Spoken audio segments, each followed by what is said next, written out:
શું થયું આજે આખા દિવસ દરમિયાન? બીજેપીએ કોને બનાવ્યા રાજ્યસભાના ઉમેદવાર? વડોદરામાં કેમ લારીવાળાને લગાવવા પડ્યા પ્રધાનમંત્રીના ફોટા? અને દુબઈના પહેલા હિન્દુ મંદિરના ઉદ્ઘાટનની વાત કરીશું આપણે આ વિડીયોમાં. નમસ્કાર, મારું નામ છે કરણ ચડોતરા અને તમે જોઈ રહ્યા છો નિર્ભય ન્યૂઝ. અબુધાબીમાં પ્રધાનમંત્રી મોદી દ્વારા પહેલા હિન્દુ મંદિરનું ઉદ્ઘાટન કરવામાં આવ્યું. બીએપીએસ સ્વામિનારાયણ સંસ્થાનું આ મંદિર 27 એકરના કેમ્પસમાં બનેલું છે. ના માત્ર આટલું જ, પણ અબુધાબીમાં હિન્દુ મંદિરનું નિર્માણ પૂરું થયા બાદ બીએપીએસ સંસ્થા હવે વધુ એક મોટા પ્રોજેક્ટ પર કામ કરી રહી છે. ગલ્ફ દેશ બહેરીનમાં પણ હવે એક ભવ્ય મંદિર બનાવવાની તૈયારી ચાલી રહી છે, જેનું કામ ટૂંક સમયમાં શરૂ થશે. ભાજપે ગુજરાતમાંથી રાજ્યસભાની ચૂંટણીના ઉમેદવારો જાહેર કર્યા, જેમાં ભાજપના રાષ્ટ્રીય અધ્યક્ષ જેપી નડ્ડા, ઉદ્યોગપતિ ગોવિંદ ધોળકિયા, મયંક નાયક અને જસવંતસિંહ પરમારને ઉમેદવાર તરીકે જાહેર કર્યા છે.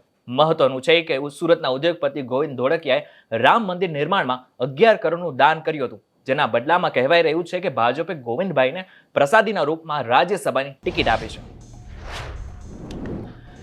મહેસાણામાં ભ્રષ્ટાચારનો વધુ એક પુરાવો સામે આવ્યો છે. વિસનગરને જોડતા આંબેડકર બ્રિજ પર 3 ફૂટ જેટલું ગાબડું પડી જતા આજે વહેલી સવારથી બ્રિજ પર વાહન વ્યવહાર બંધ કરી નાખવામાં આવ્યો છે, જેને લઈને વાહન ચાલકોને અન્ય રસ્તેથી જવાનો વારો આવ્યો છે.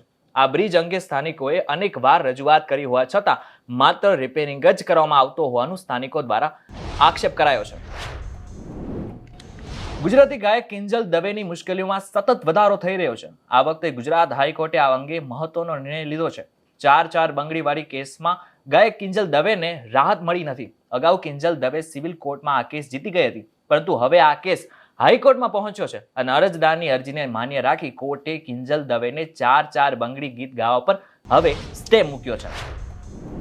ચૈતર વસાવાએ આજે ભરૂચમાં આગામી લોકસભાની ચૂંટણીને લઈને એક સભાનું આયોજન કર્યું હતું, જેમાં મોટી સંખ્યામાં લોકો હાજર રહ્યા હતા.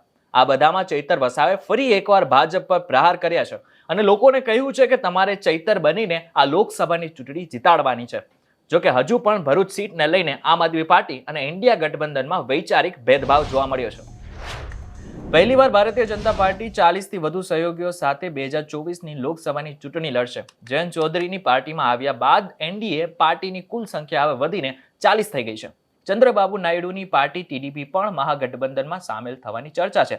જોકે પ્રધાનમંત્રીએ 2 દિવસ પહેલા જાહેર કરી નાખ્યું છે કે આ વખતે ભાજપ એકલા હાથે 370 સીટો જીતશે અને બીજી પાર્ટીઓ સાથે મળીને 405નો આંકડો જીતશે.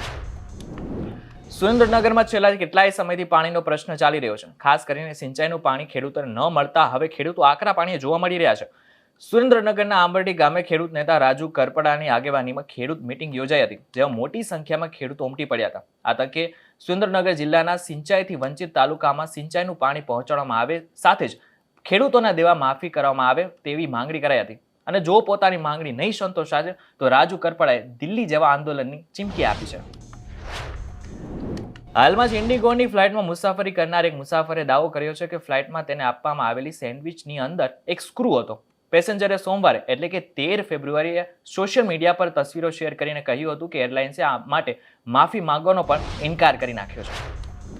ટેસ્લાના સીઈઓ એલોન મસ્કે સોશિયલ મીડિયા સાઇટ એક્સ એટલે કે ટ્વિટર પર એક ચર્ચામાં કહ્યું છે કે રશિયન રાષ્ટ્રપતિ વ્લાદિમીર પુતિન ઈચ્છે તો પણ યુક્રેન યુદ્ધ હારી શકે નહીં. તેઓ તેને પૂર્ણ પણ કરી શકતા નથી. એલોન મસ્કના કહેવા પ્રમાણે જો પુતિન આવું કરે તો તેની હત્યા પણ કરી નાખવામાં આવે તેવી શક્યતાઓ છે. સુરત મહાનગરપાલિકાના વિપક્ષ દ્વારા મહિલાઓને લઈને માંગ કરવામાં આવી છે. રાજ્ય સરકાર અને કેન્દ્ર સરકાર દ્વારા યોજનાઓ છે, જેના થકી વિધવા અને નિરાધાર મહિલાઓ માટે મદદરૂપ પુરવાર થાય તેવી સ્કીમો છે. સરકાર દ્વારા કરવામાં આવતા પ્રયાસોની વચ્ચે મનપાના વિરોધ પક્ષે મેયરને રજૂઆત કરી છે કે કેટલાક ચાર્જીસમાંથી વિધવા અને નિરાધાર મહિલાઓને બાકાત રાખવામાં આવે. તો આ હતા આજના મહત્વપૂર્ણ સમાચારો. આવા જ સમાચારો જોવા માટે અમારી ચેનલ નિર્ભય ન્યૂઝને લાઇક, શેર અને સબસ્ક્રાઇબ કરવાનું ભૂલશો નહીં. આભાર.